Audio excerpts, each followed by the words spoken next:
मैं कैलाश कुमार। आज सुबह सुबह भोजपुरी पावर स्टार पवन सिंह एक नए गाने रिलीज किए गए। टाइम्स म्यूजिक भोजपुरी में यूट्यूब चैनल पे बताया जा रहा है भोजपुरी के पवन सिंह का सावन महीने में लास्ट गाना, और इस गाने को गाए हैं भोजपुरी के पावर स्टार पवन सिंह और सेल्फी राज ने।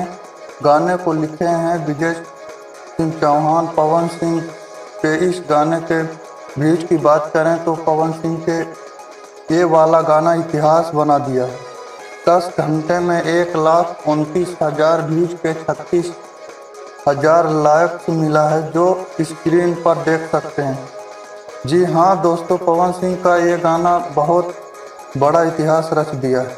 दूसरी खबर आ रही है खेसारी लाल की नई फिल्म का फर्स्ट लुक पोस्टर को आप सभी के बीच रिलीज किया गया है, जिस फिल्म का नाम है प्रेम का पुजारन। इसी फिल्म के बारे में हम सभी को बताने वाला हूं इस वीडियो में, तो वीडियो को एंड तक देखिएगा और चैनल को घंटी जरूर बजाइएगा।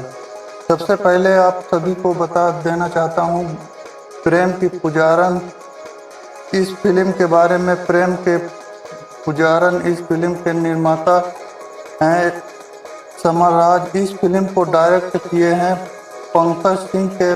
फिल्म के स्टार कास्टर नजर आने वाले हैं भोजपुरी की दबंग स्टार खेसारी लाल यादव और यम्मी सिंह। फिल्म को बनाया गया है। तो दोस्तों, वीडियो पसंद आए तो लाइक दबाकर बटन जरूर दबाइएगा। नमस्कार, मैं भारत।